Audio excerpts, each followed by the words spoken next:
The Hilton Aspire, Marriott Bonvoy Brilliant, and Chase Ritz Carlton are unquestionably the best hotel credit cards that are packed with the most amount of value. And if you're like me, you're probably just going to get one of them, which is going to make it especially important to understand which hotel credit card is best and which of these cards is going to work best for your own travel situation. So in this video, I'm going to compare all three of these luxury hotel credit cards and give a full breakdown where I'll discuss the annual fees, elevated statuses, free night awards, and additional benefits, and ultimately which of these hotel credit cards is going to give the most amount of value for the most amount of people. And make sure you stick around until the end of this video because I have added a lot of different hotel credit cards over the past couple of years, and I do plan to add one of these luxury hotel cards in the next year or so. And my pick for which high tier hotel credit card that I'm most likely going to add is probably going to surprise you. Okay, so the Hilton Aspire, Marriott Bonvoy Brilliant, and Chase Ritz Carlton are pretty much the highest tier hotel credit cards that you can add. So because of that, they all do have higher annual fees, with the Chase Ritz Carlton having a $450 annual fee,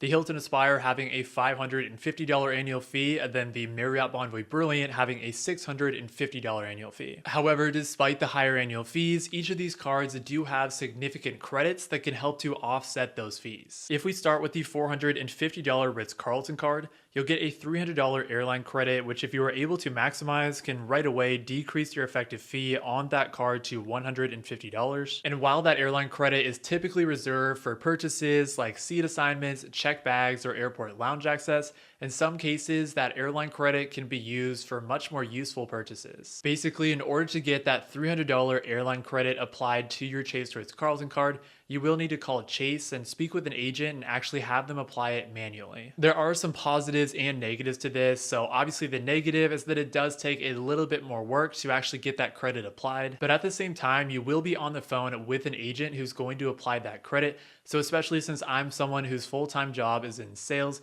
I treat this as an opportunity to get a little bit more leeway with that credit, since you can talk on the phone with that Chase agent and try to convince them to apply the credit for a lot more useful purchase like taxes and fees on an award flight, or even in some cases, the cost of the flight itself. Next up, the Hilton Aspire does have multiple impactful credits. So you'll get a $400 Hilton Resort credit, a $200 flight credit, and a $189 Clear Plus credit. The Clear Plus credit is a lot more variable in terms of the value that you're able to get, especially since you can get that same benefit on a lot of other credit cards. So I'm not going to be discussing this benefit as much. But that $400 Hilton Resort credit is split up into two $200 semi-annual statement credits, which is still valuable, but the fact that it's split up definitely makes it a lot tougher to maximize. And I think most people would probably be able to get like $200 out of the total $400 from this credit. The $200 flight credit is split up into $50 quarterly increments, which is obviously not ideal, but you can use that credit not only for incidentals, but also directly towards the cost of a flight. Finally, we have the Marriott Bonvoy Brilliant, which gives you a $300 dining credit that is split up into $25 monthly credits. But I think pretty much everyone should be able to maximize that dining credit for like a meal or two per month. And if you were able to do so, you can lower your effective fee on the Bonvoy Brilliant down from $650 to just $350. In addition to those impactful credits that can help to lower your effective fees, the Hilton Aspire, Marriott Bonvoy Brilliant, and Chase Ritz Carlton are all going to give you some sort of elevated status within their respective ecosystems. The Chase Ritz Carlton is going to give you automatic Marriott Gold Elite status, and then the Marriott Bonvoy Brilliant takes that a step further and gives you automatic Marriott Platinum Elite status. With Marriott Gold Elite status on the Ritz Carlton, you'll get benefits like space available room upgrades and 2 p.m. late checkout. And I think that late checkout benefit is really underrated because you'll basically be able to get another morning out of your vacation. Marriott Platinum Elite status on the Bonvoy Brilliant takes that a step further as you'll get 4 p.m. late checkout, plus more impactful benefits such as space available room upgrades, but potentially 2 suite level rooms and a welcome gift award, which typically can be free breakfast. With the Hilton Aspire, you're going to get automatic Hilton Diamond status, which is the highest status offered by Hilton and can give you impactful benefits like space available room upgrades to suite level rooms, as well as free breakfast or a food and beverage credit. Now, all three of these high-end hotel credit cards are also going to give you some sort of automatic free night award, which in my opinion is the best benefit that is offered. The Hilton Aspire is going to give you a Hilton free night certificate that has no caps or restrictions. So aside from a couple restrictions on all-inclusive properties, you can basically use that Hilton Free Night Award to stay at any Hilton properties worldwide. Both the Marriott Bonvoy Brilliant and the Chase Ritz Carlton are going to give you a Marriott Free Night Award at a property with a redemption level up to 85,000 Marriott points. On the surface, you might be thinking, okay, so the Marriott Free Night Awards have a cap and restriction, whereas the Hilton Free Night Awards do not, so the Hilton Free Night Award must be a lot better. Well, I want to provide an example to illustrate how far an 85,000 point certificate with Marriott can take you, because as I mentioned earlier, the Free Night Award, in my opinion, is the most important benefit on all three of these hotel credit cards. Okay, so one location, which first of all is probably my favorite city within the US, but it's also going to be great for this example because there's a lot of high-end Hilton and Marriott properties, is going to be Washington, D.C. For this example, we'll just pick one Saturday night in April, so we'll do April 20th. And on the Marriott side, we have two good options for that Free Night Award, which are going to be the Ritz Carlton, D.C. and the St. Regis, Washington, D.C. The St. Regis, D.C. would require 89,000 Marriott points per night and has a cash rate of $602 per night, while the Ritz Carlton, D.C. would require 90,000 Marriott points per night and has a cash rate of $779 per night. However, even though both of these properties would cost slightly higher than the 85,000 point cap on the Marriott Free Night Award, Marriott does have a top-off feature where you can utilize an additional 15,000 Marriott points to top off that Free Night Award. So in this case, you would basically utilize your Marriott Free Night Award plus an additional like 5,000 Marriott points,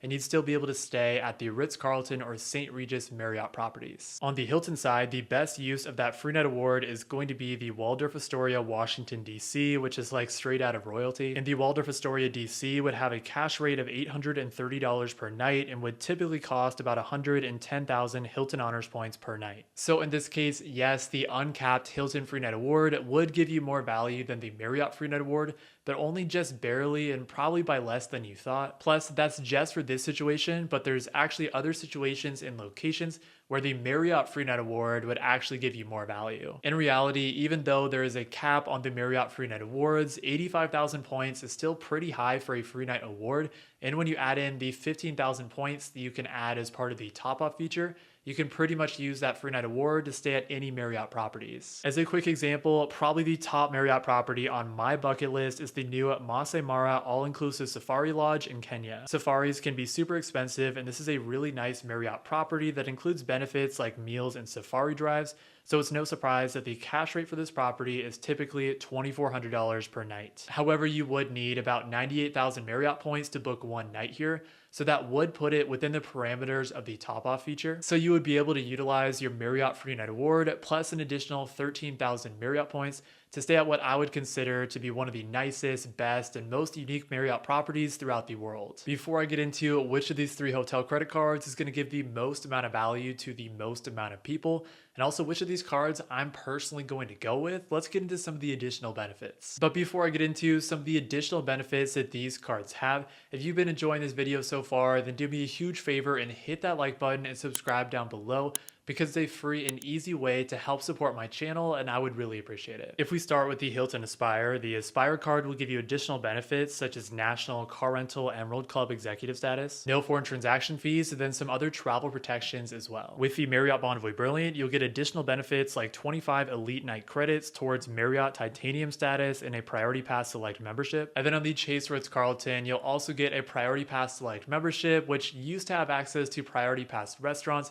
but unfortunately Chase just recently removed that benefit. However, the Chase Ritz Carlton card will allow you to bring an unlimited guest to Priority Pass lounges with you, and you'll be able to add authorized users for free, so that'll be beneficial for that lounge access. Okay, so with all that being said, I still think the high tier hotel card that's going to give the most amount of value to the most amount of people is going to be the Hilton Aspire. The Hilton Aspire is going to give you the best Free Night Award since there are no caps or restrictions, so you can use it pretty much everywhere. And like I said earlier, the Free Night Award is going to be the most important benefit. You'll also get the highest status that is offered by Hilton, because again, the Hilton Aspire is going to give you automatic Hilton Diamond status, which is unique to the Hilton Aspire because the Chase Ritz Carlton and Marriott Bonvoy Brilliant do not give you Marriott's highest status. Plus, the Hilton Aspire is going to give you the highest volume of credits when you consider the $400 Hilton Resort credit, the $200 flight credit, $189 Clear Plus credit, and then even a $100 on property credit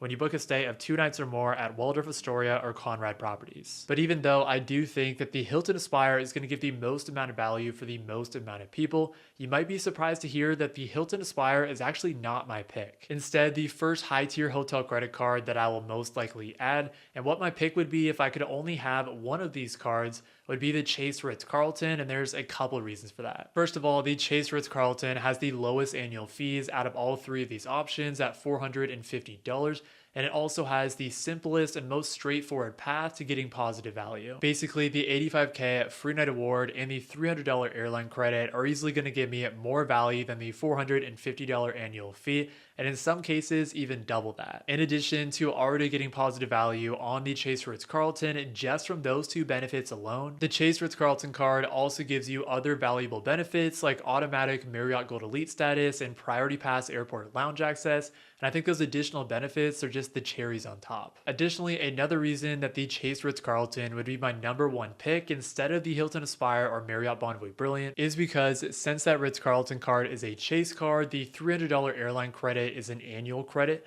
so I can use it throughout the year whenever it makes the most sense, unlike the incremental split up credits on the Hilton Aspire and Marriott Bonvoy Brilliant. Going off that, due to American Express's track record for increasing annual fees and making changes to their cards, I trust Chase way more to keep the Ritz Carlton card exactly how it is and not try to raise the annual fee in the future. Finally, after being able to travel internationally more over the past year or two, and in conjunction with my goal of wanting to travel internationally more in the future, including to some more under the radar destinations, I really value Marriott's global presence, and choosing the Ritz Carlton card would allow me to get exposure to Marriott's ecosystem. One downside to the Chase Ritz Carlton card is that there is no welcome bonus, since technically this card has been discontinued, so the only way to actually get the card is to product change to it. And in my case, I plan to get the welcome bonus on the Marriott Bonvoy Boundless as soon as I become eligible in 2025, because I did get the Marriott Bonvoy Business recently, and Marriott has a 48-month rule for welcome bonuses. Then after I've had the Bonvoy Boundless for at least 1 year and my credit limit is at least $10,000,